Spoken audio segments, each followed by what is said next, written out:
We're having an important sibling discussion here. Okay, first off, let go of each other's hands. Battler's holding the bell now, right? Jump, Battler.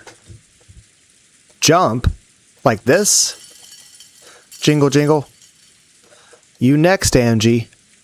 Try jumping. Why the hell should I? Jingle, jingle. Huh? Why? If Battler was holding the bell, where did that sound come from? Angie hurriedly searched through her pockets. When she did, another blue ribboned bell came out of a different pocket than the first one. These are the same, aren't they? No way. Why are there two?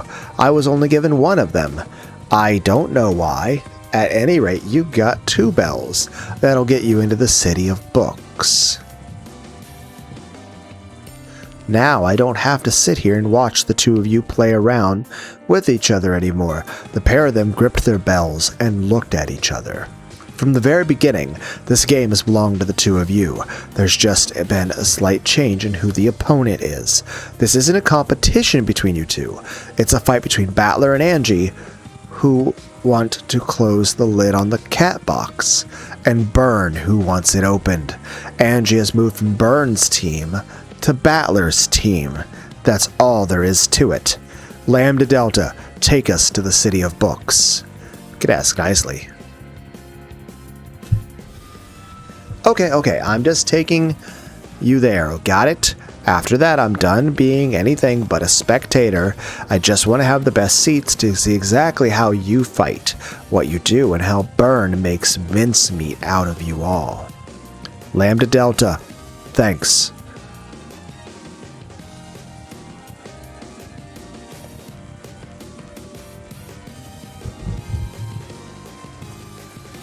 By the way, I made fan art of yanineko using Grok AI.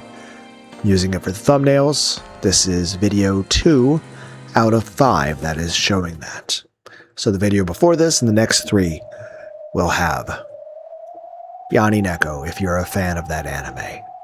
Chain-smoking cat girl.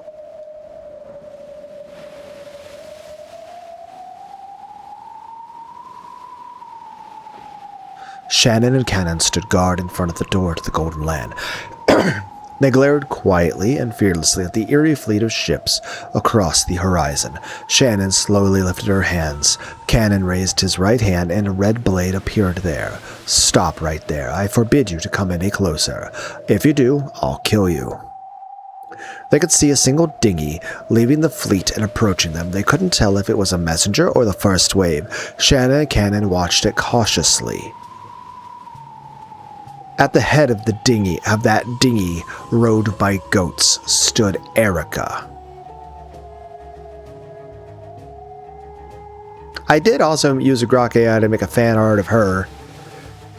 Though, again, I have to apologize, I made her hot. So, it's a picture of her with tits and stuff. Also, why no pirate hat in the first version of it? Where the heck did she get that thing from? Maybe she's trying to act the part of the fleet's leader. But there's no pirate hat here. Oh well, I like the anime version better. As opposed to whatever you call it. Again, I appreciate that there's both. Erica was glaring at them and smiling aggressively, with what appeared to be a pirate hat on her head. I've come to deliver our terms. Oh, you've come to parley.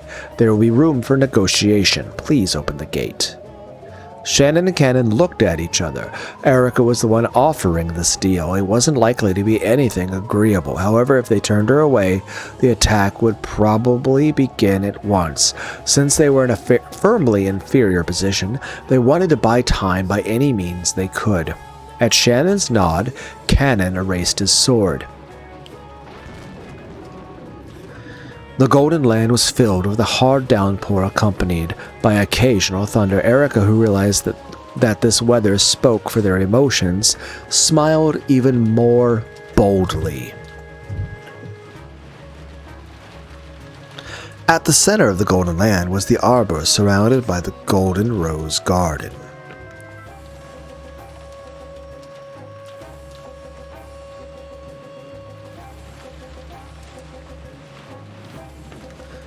I also have to say the fan art I made of Delanner Knox was actually pretty kick-ass too. Like, she belongs in Bleach, the anime.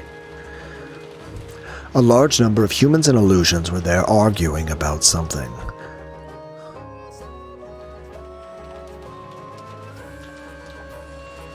Even without asking, it was easy to guess the nature of the debate by their anguished expressions. After all, in this life or death situation, they didn't have many options they could take.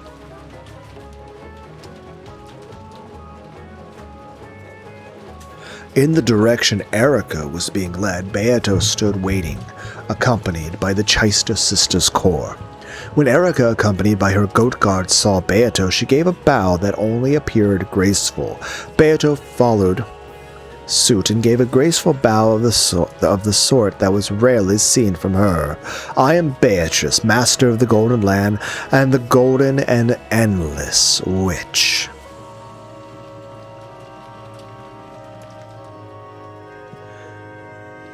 Announce yourself.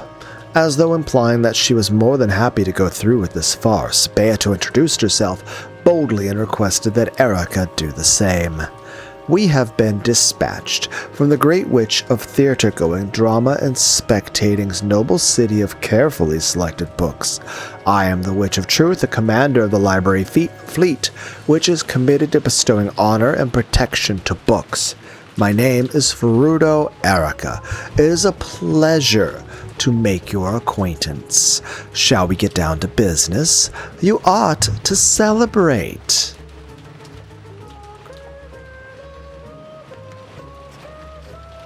We of the library fleet, dedicated to offering honor and protection to books, have come to bring good news to you all. First, I would like to announce that after careful selection, the City of Books has acknowledged and accepted the game board, created by the Endless Witch Beatrice, as a great and honorable book. Ho! That is indeed a great honor. That game board is profoundly entertaining, and original masterpiece worthy of close study. It deserves to be released for all of our subjects to read. And so the City of Books has ordered us to grant eternal honor and protection to this game board. This is all quite long and boring. Get to the point. We demand that you hand the entirety of this game board over to the Honorable City of Books. Doing so will give this board and its pieces the greatest honor and protection imaginable. Are we basically, are you demanding we become your vassal state? Somehow I feel like this is less good than the way I made it sound.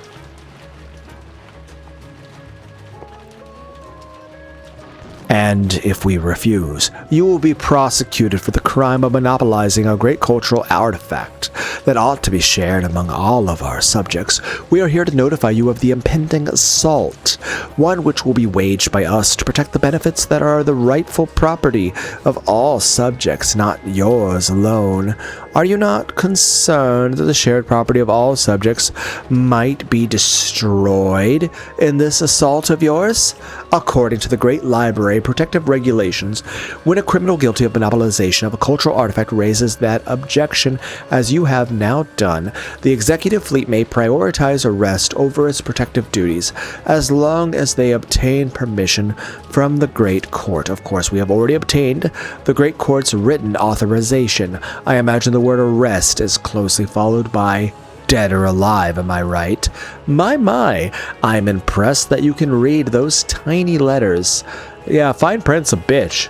Now, enough fooling around. Let's hear your answer. What do we have to gain by accepting your conditions? Both of us will be saved a troublesome task. Furthermore, your brave and noble acts will be recorded as a glorious final chapter in the City of Books. You do understand, right? You have no chance of winning. This isn't even a fight. It's just you sitting there at the bottom of a well while people throw stones at you. So, you claim that I have the power to choose nothing except how the library witches will record my final moments? The rest depends on you. If you treasure this game board, you ought to surrender.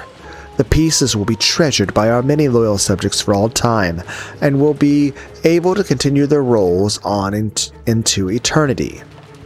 I feel like they're going to be treated with much less respect than what you're saying. I feel like they're going to lose their autonomy. In other words, the tragedies I created at will shall repeat forevermore. How is that any different from what you've been doing so far? It isn't. Is there anything else? If not, allow me to give you my answer. Go ahead. Fuck you.